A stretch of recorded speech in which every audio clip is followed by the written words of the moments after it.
Você olha para sua vida e pensa: eu já perdi tempo demais para começar de novo?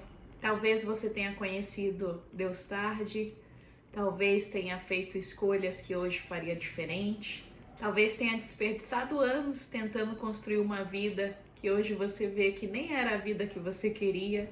Talvez tenha sonhos que você já nem sabe se fazem sentido.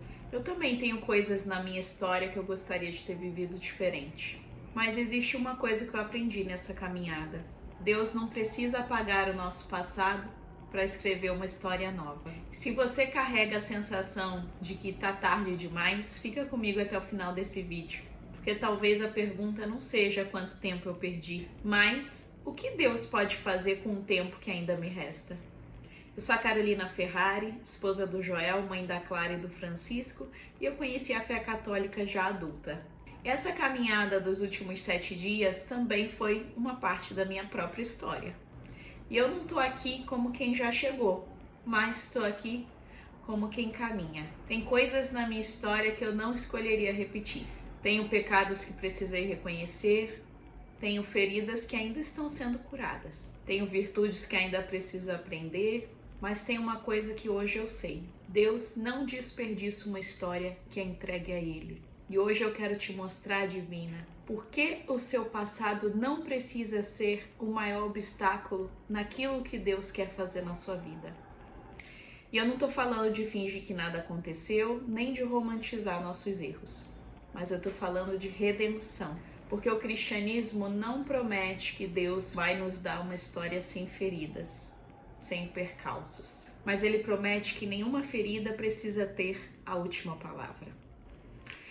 Divina, ainda hoje eu me pego muitas vezes na tendência a ser aquela pessoa escrupulosa, que julga demais. Eu sempre tive esse perfil, inclusive de auto-julgamento, de autocrítica.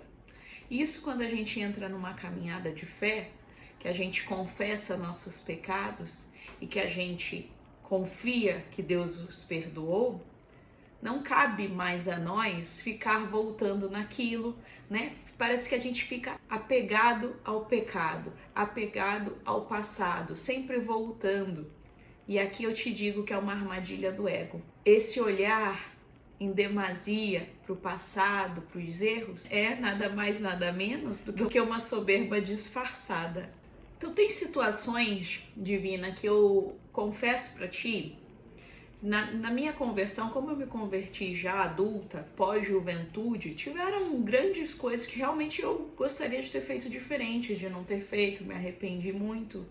E claro, né, que todo pecado seja assim, que a gente se arrependa verdadeiramente. Mas tiveram muitas questões que ficaram como sombras me perseguindo, mesmo depois da conversão, mesmo depois da confissão. E aí, se eu me arrependi verdadeiramente e levei a confissão, isso já não pode mais acontecer. Que hoje eu vejo que a gente acha, mas não está afetando ninguém, só eu comigo mesma, ninguém nem sabe. Mas a gente está deixando de fazer aquilo que Deus quer.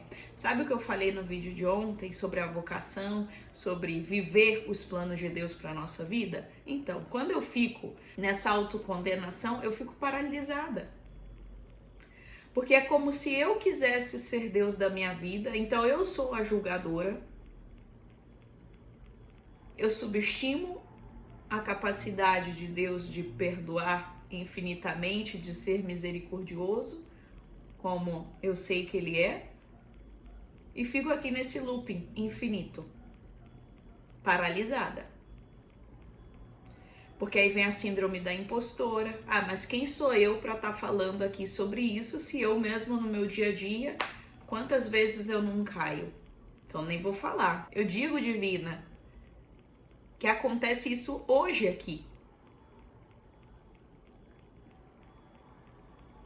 Quando eu vou falar, por exemplo, da educação das crianças e que eu partilho algo de bonito que a gente fez, mas tem dias que não são assim. E aí? E aí quando eu vou preparar um roteiro, quando eu vou escolher um tema, já vem aqui, ó. Mas quem é você? Mas olha só.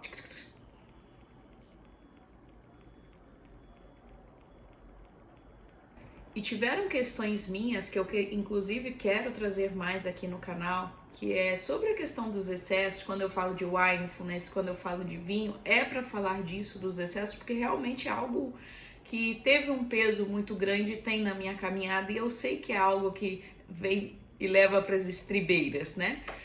Então pode ser o caminho de perdição para outras pessoas também, eu sei que é. Inclusive é da nossa cultura hedonista. Eu sei que eu não tô sozinha nessa. E aí, essa sombra de coisas que, fui muito longe nos excessos, desses arrependimentos, eu digo que eu fiquei em paz agora, nesse ano.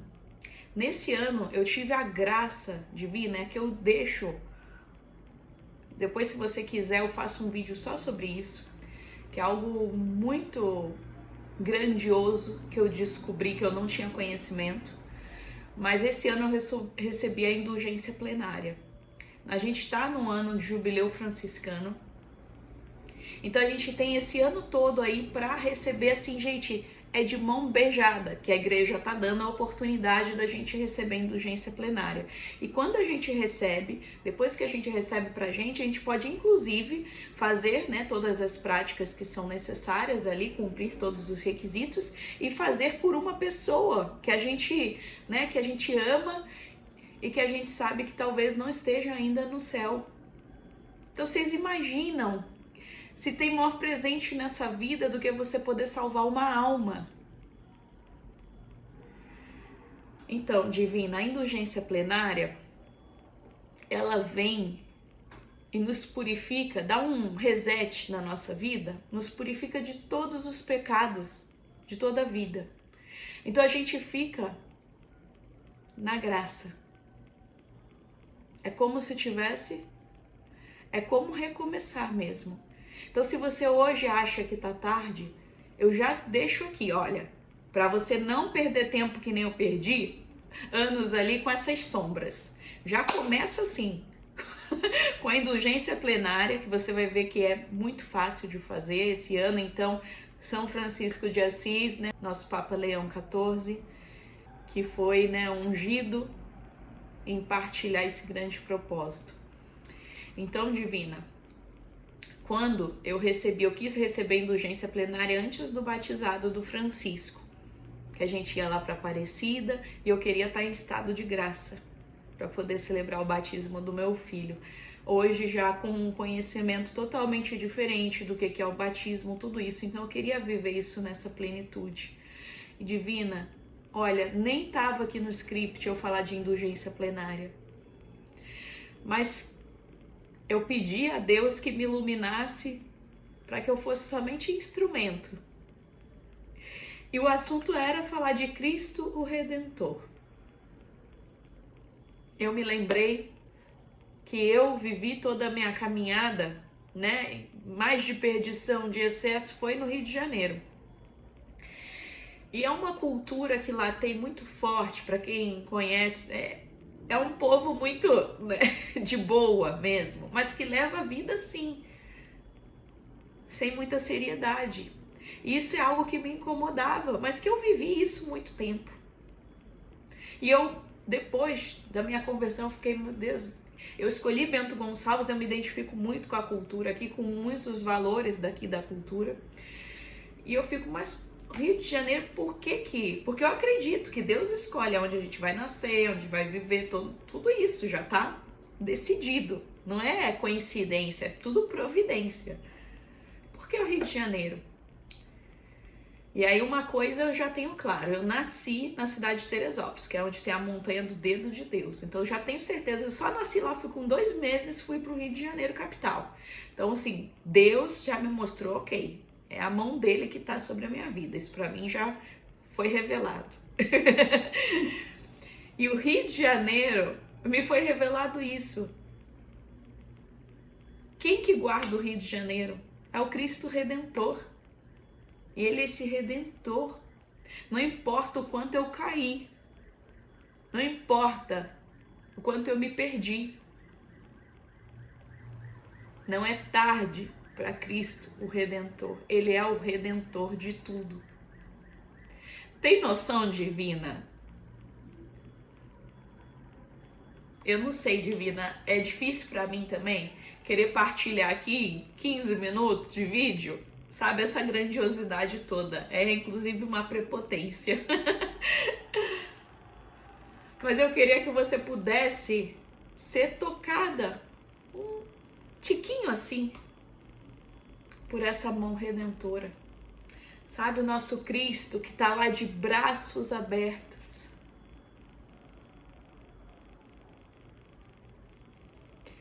Ele está assim te esperando, Divina.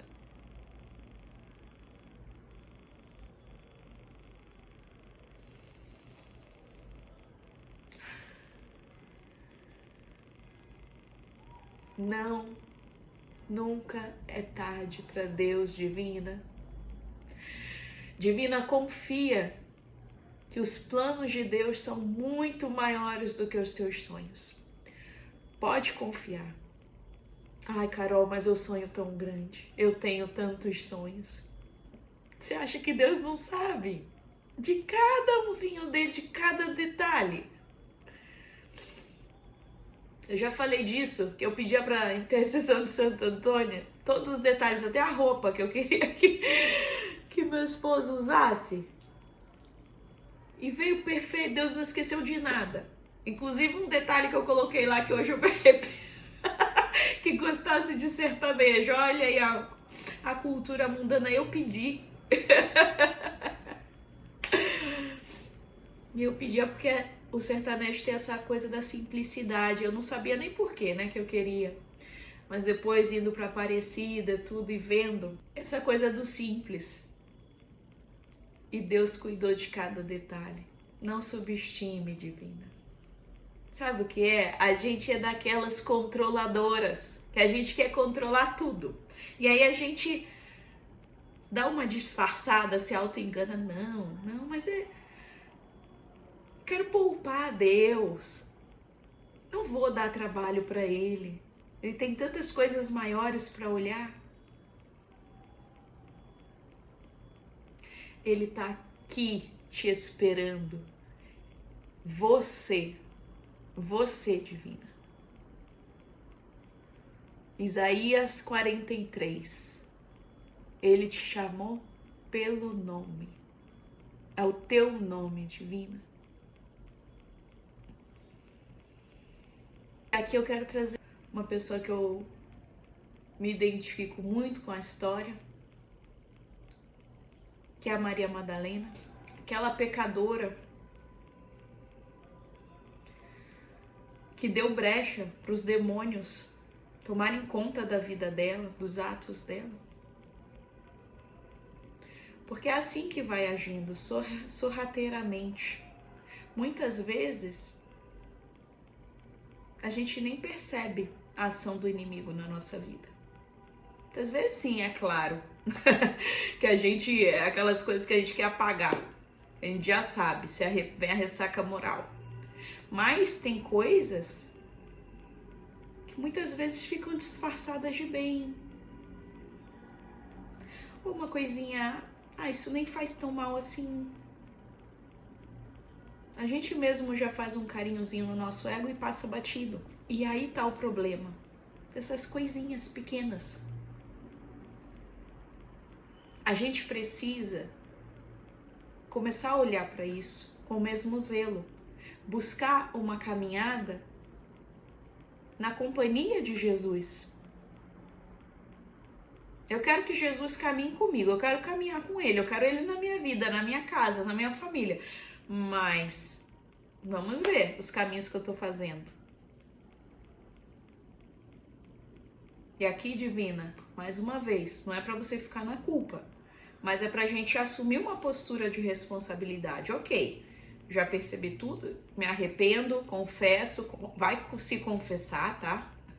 Porque não é só sobre assistir um vídeo, ouvir, ok, você pode ter um encontro pessoal com Deus, Ele te perdoar, né? Eu mesma tive também, passei por isso, mas não ache que por causa disso você não precisa confessar seus pecados. A confissão é o nosso maior ato de humildade. Ai, Carol, mas eu não tenho vergonha de falar pro padre. Mas é pra ter vergonha mesmo, que bom, né? Prepare-se, mas peça a Deus e fica tranquila, não queira controlar, inclusive decorar o que vai falar, nada disso. Peça para Deus te iluminar, só abre o seu coração. Maria Madalena, ela não ficou presa ao passado dela. Depois do encontro com Cristo, o Redentor, o Misericordioso, ela mudou a vida dela. Ela se tornou seguidora amiga de Jesus. Divina, talvez você não esteja atrasada. Talvez você esteja no ponto da história que Deus te mostrou para que serviram algumas situações. Deus não desperdiça nada. Nem a dor, nem os anos perdidos, nem os erros que foram verdadeiramente entregues a Ele. Nas mãos de Deus, até aquilo que parecia desperdício pode se tornar matéria-prima para se tornar fruto. Escuta uma coisa, a sua história não precisa ser perfeita para ser santa. Ela precisa ser entregue. E assim, Divina, nós chegamos ao fim desses 7 dias. Mas eu espero sinceramente que você tenha percebido que isso não era sobre assistir 7 vídeos. E se você ainda não assistiu os 7, já clica na playlist que eu vou deixar aqui como sugestão no final do vídeo. Mas era sobre começar a caminhar. Porque talvez você tenha chegado aqui achando que precisava consertar sua vida inteira. Talvez Deus esteja falando, dê o próximo passo, bora! Você não precisa saber toda a estrada, você não precisa ter uma família perfeita. Você precisa apenas começar a caminhar na direção de Cristo. E é por isso que eu escolhi chamar essa série do altar à mesa. Porque a fé que nós recebemos lá no altar, ela precisa chegar à nossa mesa. Ao casamento, aos filhos, à comida, à bebida, ao trabalho, ao sofrimento, às escolhas, à nossa história, à vida real. E se você quiser continuar essa caminhada comigo, a playlist completa tá aqui. Mas mais do que isso, eu quero te deixar uma pergunta. Qual o próximo passo que Deus está te pedindo? Não o passo da mulher que você gostaria de ser, mas o passo da mulher que você é hoje. Comece por ele. Seguimos juntas.